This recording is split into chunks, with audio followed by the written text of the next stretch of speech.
All right, I'll start us off here. I'm going with the U.S. men's bowling's double team, the Yeah. bowling doubles team down at the Pan Am Games. Check this story out. Puerto Rico was stripped of the gold medal at the Pan Am Games after bowler Jean Perez tested positive for PEDs. Perez was found with a diuretic in his system. As a result, the United States were elevated to gold. Colombia wins the silver. Congratulations, Nate. Your Thank boys. you. We're very proud. Mexico won the bronze in the men's doubles. Perez posted a Puerto Rico Bowling Federation statement on Facebook claiming the substance was needed to guarantee his health. The Puerto Rico Bowling Federation said Perez had a right to appeal and that he had been authorized to take the substance by 2 medical experts. Either way, shout out to the U.S. men's doubles squad down at the Pan Am Games of taking home gold. You went into a surprising amount of depth of that. You I'm did. impressed. There's a lot of information there. You're welcome. My weekend winner, speaking of obscure sports that we don't normally talk about, how about Simone Biles? You know her, you love her. Gold medal winner. She's unbelievable. So she just won the 2019 U.S. All-Around Championships. She has not lost an all-around competition in 6 years now. That's wild. You want to talk about being like the LeBron or the Michael Jordan of your sport? Imagine doing undefeated in an individual sport where like you should not be able to win every time for 6 years in a row. And because she only has herself to compete against, she has to outdo herself, which she did, landing 2 tricks. For the first one, a triple-double. So think of a double flip with 3 spins in it. She became the first woman and the third person ever to do that in competition. And then she became the first person ever to pull off a double-double on the beam dismount. So there you go. Shout out to Simone Biles. She's unbelievable. My weekend winner is Hard Knocks.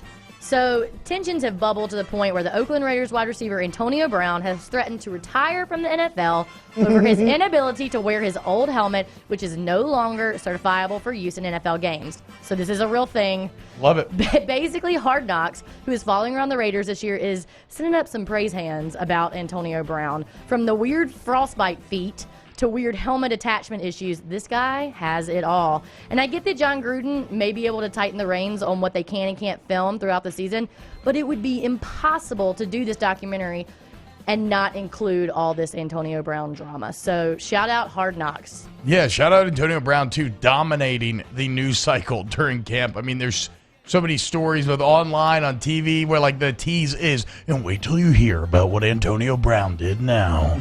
His latest play is pretty smart. So he's saying that not smart because I don't think it acts as too much of ground to stand on, but it's bold. He's saying now that if the NFL forces him in a new helmet and he gets hurt, and it's the NFL's fault and they're going to be liable and he's going to sue them. Guess what, Antonio? You got no case, man. Yeah, Either retire, but do you think he shut cares? up, or go play? No, I don't. Like, I think he this knows. I think this is a ploy to get out of training camp. Yeah, that's what I've seen, I think too. that this is the whole thing to get out of practice. Even by Gruden's comments Saturday saying that they support him, David Carr saying they support him. I'm looking forward to Hard Knocks, too. I watched it last week just because of this Brown story. But I think this is a circus. No, it's a circus in the sense of, I mean, he's going to play football. I mean, like, he's not going to play over a helmet. I support Antonio Brown. I wish we had more of his brand of insanity in sports news. It's very fun. My winner of the weekend, Tottenham beat Aston Villa in the Premiership League. That is pretty much all the breakdown I'm going to be able to give you, so good job on them. All right. Is that Gordy's team? Is he? Go Hotspurs. Yeah, he's Exactly. Okay. Congratulations, Shout Gordy. out Gordy. Shout out Gordy for showing up on Saturday, Shout too. out, It was Gordy. good to see and the look, boss. Chris Elliott, all the bosses, they Yeah. came to the event. Also, Yeah. thank you, Nathan, for showing up. What an incredible man. I'm just kidding. I think Yeah. Gordy voted for you, so I got no thanks for him. I told him when he showed up, this isn't AFR's. I mean, Moscona's not coming. Okay. All right. Knockout. If you like knockouts, Oh, boy.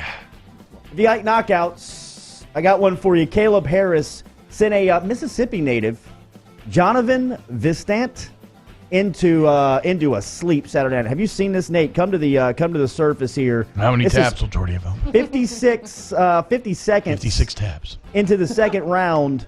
Look at that. If you're Ice watching cold. online at 1045ESPN.com, your boy is snoring as he puts him down to the canvas, just catches him right there on the button. That's one of those. Wow. That's one of those movie knockouts. I mean, that almost looks fake. That's wild. Shout out my weekend winner. You may have heard of him, one of the greatest quarterbacks of all time. I'm talking about my man Tom Grady. Tom Grady, the Albany Empire Arena League quarterback, as the Albany Empire win their first Arena League championship in 20 years. My man Tom Grady completes 16 passes, 5 of them for touchdowns. Every 3 times he threw the ball, one went for a score, baby. So shout out Tom Grady, born winner. All right, my second winner over the weekend, it's all relative. I mean, this happened last month. But we just found out Eddie Murphy is in negotiations with Netflix, $70 million for a special, so it's on its way. Let's $70 million. Imagine having built your career up to such a point that you could not work in decades and somebody be like, hey, we'll pay you $70 million for new content. Because that's how funny you are. NBA schedule being announced today at 2 o'clock. As we told you, did you see the video shoot for the Pelicans over the weekend with all the rookies? Another one, Nate, if you want to come to the surface here, our boy Zion, we were criticizing him a couple of weeks ago, saying that he looks out of shape.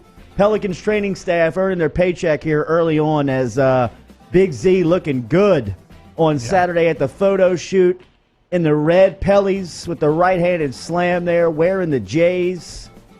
Those aren't his J's, right? Or his J's are not out yet. I don't know. I don't know if those are his. I don't think his are out yet. Okay.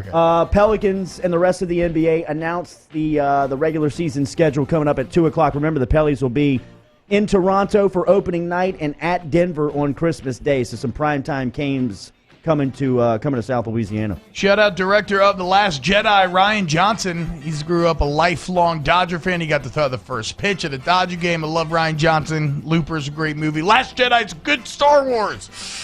Shout out to him. And then finally, you heard of Ninja, Jordy? Is little Jay into video games? Does he like Ninja? So Ninja, a very famous streamer, Fortnite streamer, he signed an exclusive deal with Mixer, Microsoft streaming service that nobody really cares about. He has left Twitch. We don't have exact numbers right now, but how about this? He signed an exclusive deal with Mixer. Rumors are he might be getting paid. I think it might be like a 3-year, $8 million deal. I've heard rumors all the way up to $100 million simply to get Ninja to start streaming his video games on Mixer. Which, I mean, shout out. Mixer needs the help. He left behind 15 million followers on Twitch, though. Wow. Yeah, so you know Microsoft. That's a bold move, huh? All right, those are your weekend winners here on Off the Bench Monday. Every Monday, a recap of the weekend.